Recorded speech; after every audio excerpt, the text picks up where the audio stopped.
అనింగిలో ధరణి మురిసింది, దూత వచ్చింది, సువార్తను మాకు తెలిపింది. తార వెలసింది, అందరూ చెప్పలేదు, ధరణి మురిసింది,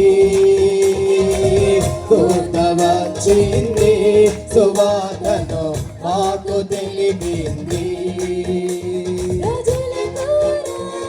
పుట్టాడని యుగుల రాజు ఉదయించాడని, రాజులకు రాజు పుట్టాడని, యుగుల రాజు ఉదయించాడని.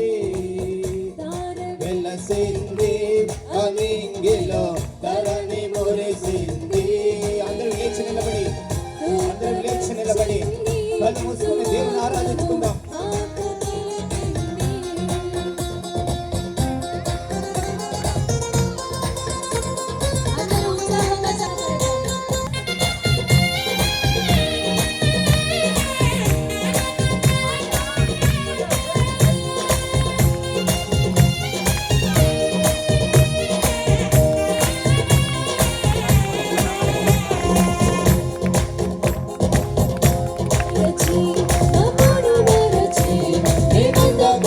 వెళ్ళాములే ఆ ఊరిలో, ఆ పాటలో స్తుతి గానాలు పాడాములే.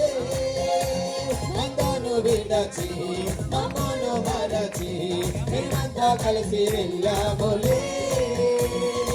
ఆ ఊరిలో, ఆ పాటలో స్తుతి గానాలు పాడాములే. సంతోషమే ఇక సంబరమే,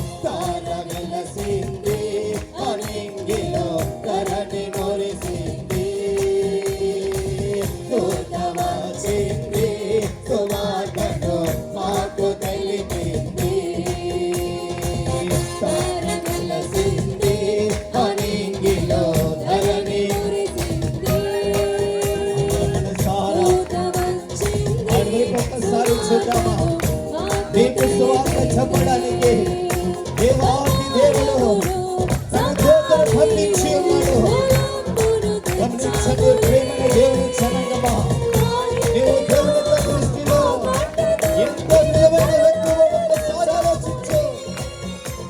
నీకు వేదన కోతల చేత కొన్నాడవలసినటువంటి రాజులకు రాజు, ప్రభులకు ప్రభువైన యేసుక్రీస్తు నీ కొరకు జన్మిస్తే ఆ యొక్క మాటలు తెలియపరచడానికి దేవుడు దూతను పంపించున్నాడు. ఎంత ధన్యుడు, ఒక్కసారి ఆలోచించు. నీ జీవితం ఎంత విలువైనదో ఒక్కసారి ఆలోచించు.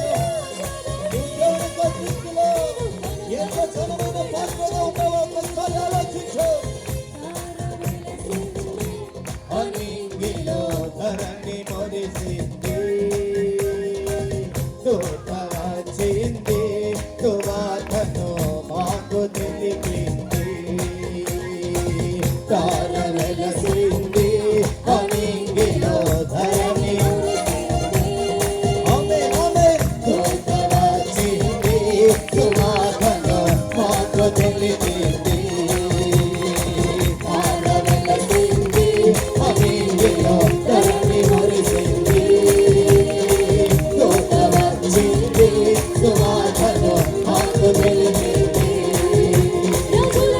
రాజు పుట్టాడని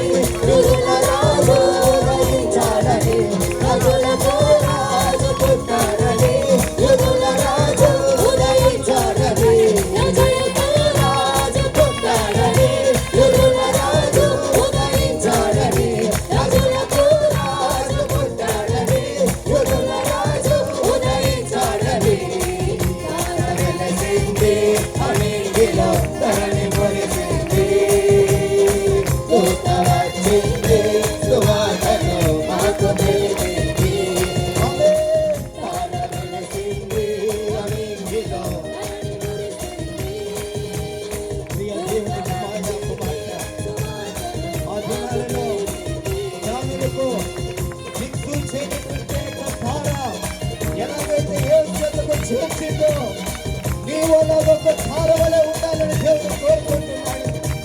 నీవు ఒక నక్షత్రము వలె అనేక నేషన్లకు దేవుడు ఎందుకు నడిపించేటటువంటి ఒక స్టార్ వలె ఉండాలని దేవుడు కోరుకుంటున్నాడు. ఇక మాటలు వింటున్నటువంటి దేవుడు నీతో మాట్లాడుతున్నాడు.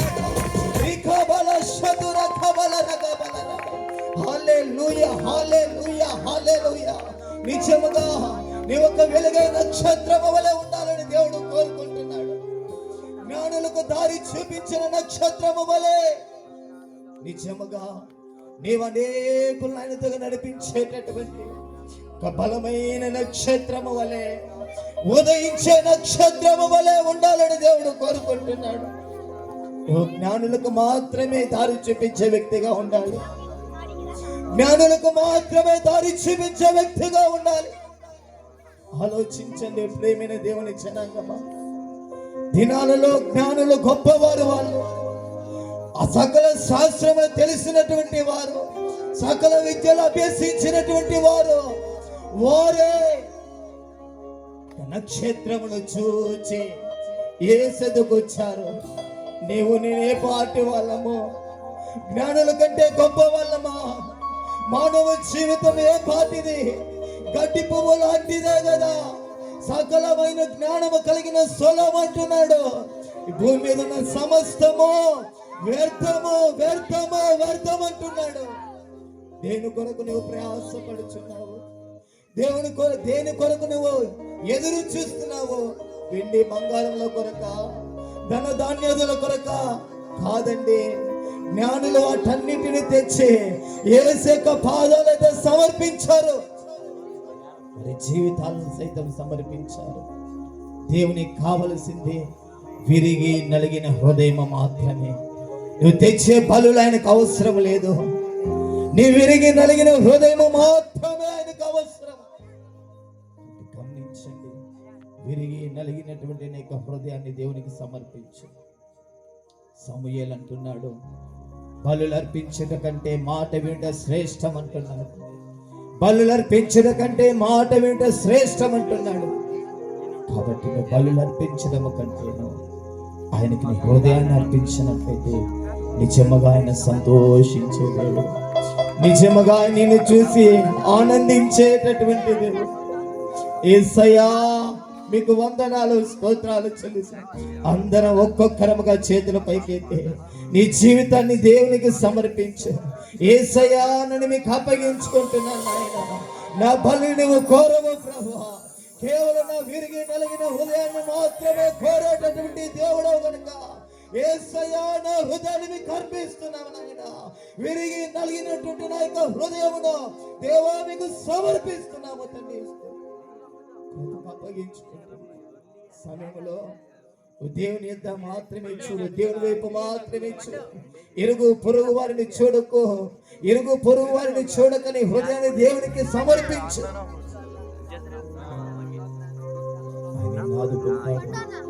ఈ జీవితాన్ని మారుస్తాడు. సమరయ స్త్రీ యొక్క జీవితాన్ని మార్చి అనేకులకు ఆశీర్వాదకరంగా మార్చిన దేవుడు, ఆ గ్రామానికి ప్రపంచానికి ఆశీర్వాదకరంగా మార్చిన దేవుడు.